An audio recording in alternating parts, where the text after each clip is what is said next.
जनता की कहानी के एपिसोड नंबर 2 में आप सभी का स्वागत है।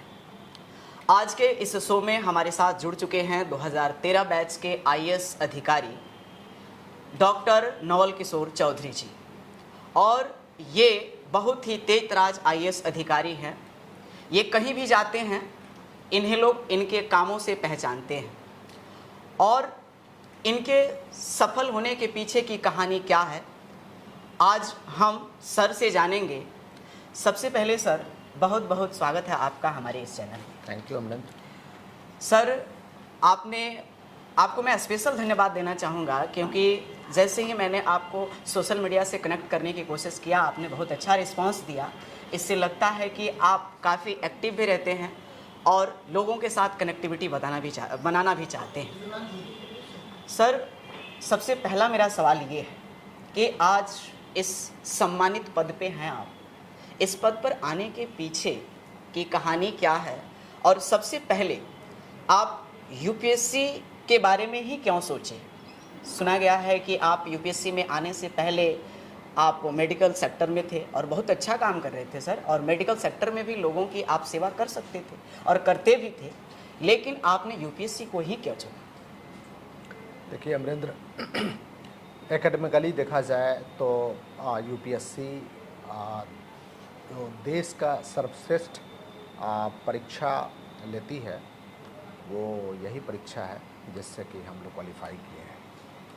और भी कई एग्जामिनेशंस हैं देश में जो विभिन्न इंस्टीट्यूशंस के द्वारा लिए जाते हैं, जैसे आईआईटी है या एम्स इंस्टीट्यूशन है या जिपमर है, कई सेंट्रल इंस्टीट्यूशन से जो एग्ज़ाम लेता है, सबका अलग अलग लेवल है।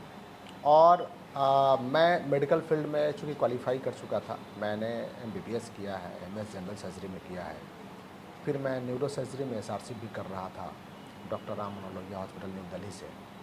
उसके बाद एमएस के समय में ही मुझे ख्याल आया कि मुझे यूपीएससी करना चाहिए, क्योंकि कई पारिवारिक परिस्थितियाँ ऐसी थी, सामाजिक बैकग्राउंड ऐसा था, और सबसे बड़ी बात मुझे लगा कि इस सेक्टर को यदि हम चूज करते हैं तो हम लाखों करोड़ों लोगों की सेवा अपने एक डिसीजन से, अपने डिसीजन एज गवर्नमेंट के डिसीजन से के इम्प्लीमेंटेशन से हम लाखों करोड़ों लोगों की सेवा कर सकते हैं।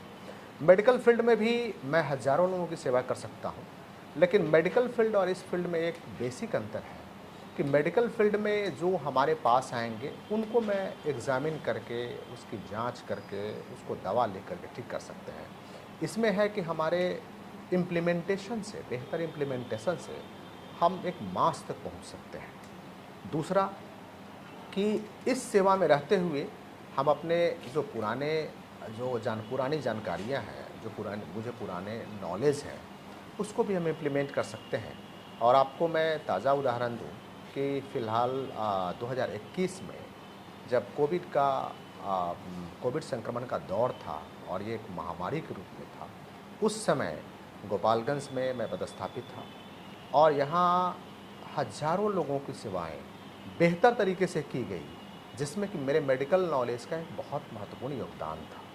मैं यहाँ के तमाम स्वास्थ्य कर्मियों को, साथ ही कई समाज सेवियों को जिन्होंने कि अमूल्य योगदान अपना दिया, मैं उनको भी धन्यवाद देता हूँ। लेकिन मेरा दावा है कि गोपालगंज में जिस तरीके से हम लोगों ने लोगों को सेवाएं दिया, उस सेवा का एक अलग स्वरूप था, उसमें मेरे मेडिकल नॉलेज का एक महत्वपूर्ण योगदान था। अच्छा सर, अभी हमने देखा कि आप काफ़ी पहले जो भी पदाधिकारी होते थे, लोगों को मिलना जुलना होता था तो बड़ा मुश्किल होता था, लेकिन आप से बात हुई या फिर आप कोई आके यहाँ पे कह दे तो बड़ा आसानी से आम जनता आपसे मिल पाती है। सर, इसको कैसे आप मैनेज करते हैं कि इतना बिजी शेड्यूल होने के बाद भी आपके पास इतना समय नहीं, इतना महत्वपूर्ण आपके जिम्मे काम है, लेकिन फिर भी आप आम जनता के लिए समय निकाल पाते हैं? सर, ऐसे कैसे संभव हो पाता है? देखिए, काम को मैं अपना धर्म समझता हूँ, और जिस दिन अपने कार्य को आप धर्म समझने लगे तो आपको सारी चीज़ें आसान लगने लगती हैं। दूसरी बात, मैं लोगों से इसलिए भी मिलता हूँ कि लोगों से मिलकर मुझे ताजगी आती है।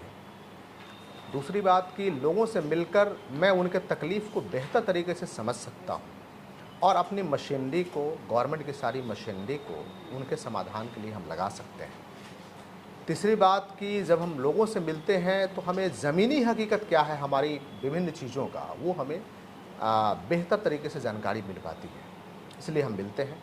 और सही है कि लोगों से मिलने में समय जाता है, सरकार की कई योजनाओं को यहाँ इम्प्लीमेंट करना है, लेकिन सरकार की योजनाओं को धरातल पे उतारने के लिए हमें लोगों से मिलना ही पड़ेगा, और लोगों से मिलकर मुझे खुशी भी होती है। और समय निकालने की बात है तो ये बेहतर समय प्रबंधन है जिसको कि हम करते हुए मिलते हैं। अच्छा सर, मैक्सिमम जो ऑडियंस है इसमें यूपीएससी एस्पिरेंट भी होंगे, बहुत सारे ऐसे युवा हमारे साथ जुड़े हैं जो इस चीज़ की तैयारी करते हैं। तो सर आपसे जानना चाहेंगे, आप सफल व्यक्ति हैं, आपसे जानना चाहेंगे कि जब आप यूपीएससी की शुरुआत की तो सबसे पहला स्टेप आपका क्या रहा? जैसे आप यूपीएससी की तैयारी करने जा रहे हैं तो कहाँ से आपने पढ़ाई की, कौन सा बुक आपने प्रेफर किया उस चीज़ के लिए? कुछ थोड़ा सा शॉर्ट में अगर बताना चाहें तो। देखिए, हमारा बैच तो पुराना हो चुका है, लगभग 10 साल हो गए हैं, लेकिन फिर भी मैं कुछ 2-3 चीज़ों पे फोकस करूंगा जो मुख्य है। सबसे पहले तो आपका लक्ष्य, कि आपका गोल सेटिंग क्या है, वो इम्पॉर्टेंट है। दूसरा, लक्ष्य के प्रति डेडिकेशन, कि हमने कोई लक्ष्य सेट किया तो उस लक्ष्य को पहले हम तोड़ते हैं, छोटे छोटे लक्ष्य में तोड़ते हैं कि हमें ये ऐसे ऐसे करना है। जैसे यूपीएससी हमारा गोल सेटिंग है, यूपीएससी में हम क्या गोल सेट करते हैं कि हमें यूपीएससी जॉब करना है, या हमें यूपीएससी क्वालिफाई करना है, या हम किसी सर्विस को टारगेट करते हैं, ये बहुत इंपॉर्टेंट होता है। इसके बाद डिफरेंट सब्जेक्ट्स होते हैं, उसमें गोल सेट करना पड़ता है कि किस सब्जेक्ट को हमें कितने दिनों में फिनिश करना है। और चूँकि यूपीएससी का सिलेबस बहुत वास्ट होता है, इसलिए समयबद्धता बहुत महत्वपूर्ण है, और इसके साथ रिवीजन बहुत इम्पॉर्टेंट है कि जो भी समयबद्ध आप कार्यक्रम तैयार करते हैं उसका रिवीजन ज़रूर करना है, क्योंकि रिवीजन नहीं करेंगे तो चीज़ों को हम भूल जाएंगे, तो वो इम्पॉर्टेंट है। रही बात पुस्तकों का, तो बहुत सारी पुस्तकें रिसेंट में भी आई हैं, लेकिन हमने अपने समय में योजना है, कुरुक्षेत्र है, इकोनॉमिक सर्वे है, इंडिया ईयर बुक है, 6th क्लास से 12th क्लास तक की एनसीईआरटी की बुक्स हैं, इस पे हमने विशेष रूप से फोकस किया। साथ ही करंट अफेयर्स के लिए उस समय दर्पण है, सीएसआर है, जो ये मैगजीन्स थी, इस पे भी हमने फोकस किया। अब तो कई इंस्टीट्यूट के नोट्स भी आते हैं जो कि काफ़ी बेहतर होते हैं, उसको भी सहारा लेकर के, यानी कि मल्टीपल सोर्स से आपको इन्फॉर्मेशन को कलेक्ट करना है और उस इन्फॉर्मेशन को रिटेन रखना है। और रिटेन रखने के साथ साथ ही लिखने की प्रैक्टिस बहुत इंपॉर्टेंट है कि यूपीएससी में चूँकि 3 फेज़ में एग्ज़ाम होता है, आप तो प्रिलिमिनरी टेस्ट है, फिर आप मेंस लिखते हैं, फिर पर्सनालिटी टेस्ट है। तो प्रिलिमिनरी टेस्ट के लिए आपको वास्ट चीज़ों की जानकारी होना ज़रूरी है, और मेंस के लिए स्पेशली आपको लिखने की आदत होनी चाहिए। आपके लिखने की आदत और समयबद्ध तरीके से लिखने की आदत, टाइम आपका फिक्स्ड है, उसी टाइम में हम कैसे अपनी बातों को बेहतर से बेहतर तरीके से प्रोड्यूस कर सकें, बेहतर से बेहतर तरीके से हम रख सकें अपने पेपर पे, ये बहुत महत्वपूर्ण होता है। अच्छा सर, जैसे कोई विद्यार्थी अगर तैयारी करना चाहता है, वो तमाम तरह के ऐसे लगाता है, बात कहता है कि हमारी फैमिली बैकग्राउंड अच्छी नहीं है, फाइनेंशियल हम मजबूत नहीं हैं, लेकिन वो चाहता है यूपीएससी की तैयारी करना, तो क्या उसके लिए फाइनेंशियल बैकग्राउंड बाधा बनती है क्या? और देखिए, फाइनेंशियल बैकग्राउंड पहले एक बाधा थी, लेकिन आपको बिहार सरकार की योजनाओं के बारे में अवगत कराना चाहूँगा।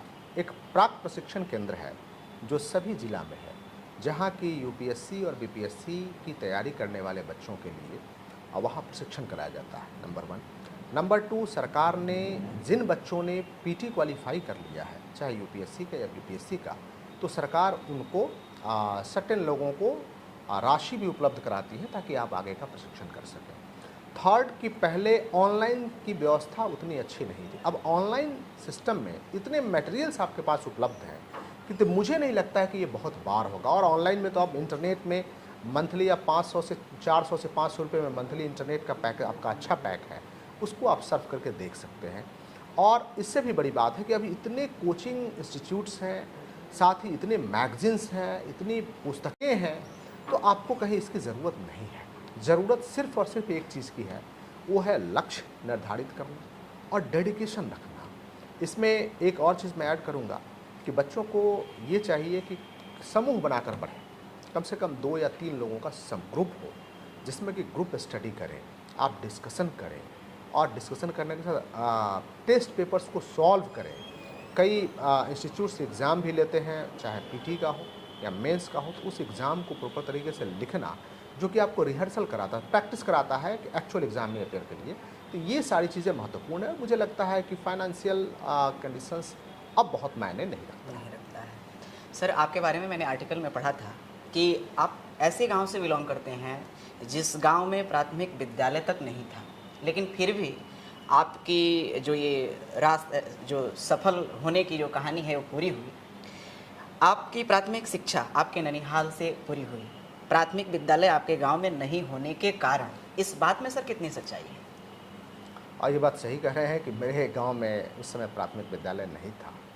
इसीलिए मेरे नाना जी जो शिक्षक थे, उन्होंने निर्णय लिया कि वो अपने गांव से मुझे पढ़ाएंगे और मेरी बेसिक शिक्षा पूरी क्लास 1 से लेकर के क्लास 10 तक और उन्हीं के गांव में मेरे नाना जी के यहाँ हुई और जिसमें उनका काफ़ी सहयोग रहा। वहाँ विद्यालय थे और विद्यालय रहने के कारण मुझे काफ़ी सुविधा हुई, काफ़ी अच्छा, एक बड़ा इंटरेस्टिंग क्वेश्चन है, सबके लिए होता है कि जब सबसे पहली बार आपका रिजल्ट आया था तो उस समय सबसे पहले आपको पता चला कि हाँ मैं यूपीएससी में सेलेक्ट हो गया हूँ, उस समय सर आपका रिएक्शन और आपके घर वालों का रिएक्शन कैसा था? निश्चित रूप से अब जिसको हम चाह रहे थे, जो मेरा लक्ष्य था, लक्ष्य प्राप्त हो जाए तो आप इमेजिन नहीं कर सकते हैं कितनी खुशी होती है कि बस यही हर व्यक्ति का, खास करके बिहार में ये लक्ष्य रहता है कि हम इस एग्ज़ाम को क्वालिफाई करें और उस एग्ज़ाम में सफलता मिले। तो इसकी खुशी का अंदाज़ा हम अपने एक्सप्रेशन से नहीं बता सकते हैं कि कितने खुश थे। अच्छा सर, आपका काम करने का तरीका ही अलग है। इसी वजह से शायद चुनाव निर्वाचन आयोग जो है आपको सम्मानित किया है। हमने एक आर्टिकल में पढ़ा था, ये सही बात है कि आपको सम्मानित किया गया है?